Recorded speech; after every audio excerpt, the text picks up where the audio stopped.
তো মহিলাদের নিয়ে বিভিন্ন ধরনের নাটকের মধ্যে একটা অন্যতম নাটক হচ্ছে উইমেন্স ডে। মানে যার দিনটাই কাটে অন্যদের জন্য, অন্যদের দিন কাটাতে কাটাতে ভাই নিজের দিনই শেষ হয়ে যায়, তার নাকি আবার উইমেন্স ডে। নাটক নাটক, যত সব উল্টো পাল্টা নাটক। যারা একটু শর্ট ড্রেস পরা মেয়েদের দেখলে টোন টিটকিরি উল্টো পাল্টা কথা বলতে দুবার ভাবে না, তারা ইনস্টাগ্রামে পোস্ট করছে হ্যাপি উইমেন্স ডে। তোদের ভাই শরীরে লজ্জা শরম নাই নাকি? কোথা দিয়ে জন্ম নিয়েছিস? আচ্ছা, আরেকটা জিনিস খুব বলতে শোনা যায়, সেটা নিজের বাড়ি বলো, শ্বশুর বাড়ি বলো, যেই বাড়ি বলো না কেন, হ্যাঁ আমি তোকে বলেছি, আমি তো আপনার মেয়েকে বলেছি এটা করতে দেবো, আমি তো পারমিশন দিয়েছি। তুই ভাই পারমিশন দেওয়ার কেউ না। 2026-এ দাঁড়িয়ে তুই পারমিশন দেওয়ার কে? এখানে তুই যেমন ফ্রিডম পেয়েছিস, প্রত্যেকটা মহিলাও ফ্রিডম পেয়েছে। তুই অন্যকে পারমিশন দাও, তোর কোনো অধিকার নেই। ও নিজেকে নিজে পারমিশন দেবে, নিজে কি করবে নিজে ঠিক করবে। তুই পারমিশন দেওয়ার কে?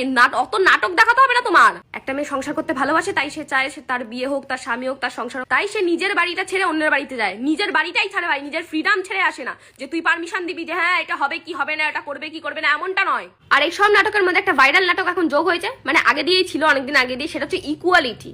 ছেলে আর মেয়ের ইকুয়ালিটি, মানে মুখেই বড় বড় কথা, এদিক ওদিক ভাষণ দিয়ে বড় আমার ছেলে মেয়ের মধ্যে কোনো পার্থক্য নেই। এদিকে একটা ছেলে 12টার সময় বেরোতে গেলে তখন কোনো কিছু বলে না, কিন্তু একটা মেয়ে যখন রাত 12টার সময় বেরোতে চায় তখন হাজারটা প্রশ্ন। আর প্রশ্ন হওয়াটাই স্বাভাবিক, কারণ সমাজটাই এরম হয়ে গেছে। আর সমাজটা ভাই তুই নষ্ট করেছিস। তো এখন দা কুলাঙ্গা ছেলেটাকে তুই 12টার সময় বেরোতে দিবি আর মেয়েটাকে বেরোতে দিবি না, তাহলে তো ওরকমই হবে না। যেখানে 18 পড়তে না পড়তে কি করে মেয়েটাকে ঘর থেকে বিদায় করবে, কি করে মেয়েটাকে তাড়াতাড়ি বিয়ে দিয়ে দেবে, কি করে চাকরি থেকে বঞ্চিত করবে, কি করে তাড়াতাড়ি পড়াশোনা বন্ধ করবে, এই চিন্তা ভাবনা নিয়ে লোকে সারাদিন ছক কষছে, তারা আবার উইমেন্স ডে পালন করে।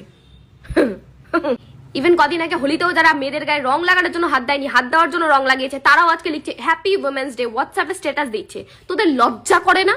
মরিস না কেন তোরা? মহিলাদের জন্য কোনো ইন্ডিভিজুয়াল ডে ডেডিকেট করার কোনো দরকার নেই, কারণ প্রত্যেকটা দিন তোদের ভাই আমাদের জন্যই কাটে।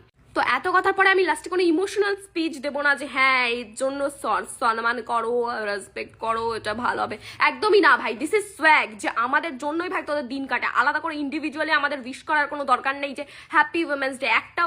একটা দিন আমাদের জন্য না, প্রত্যেকটা দিনই আমাদের জন্য।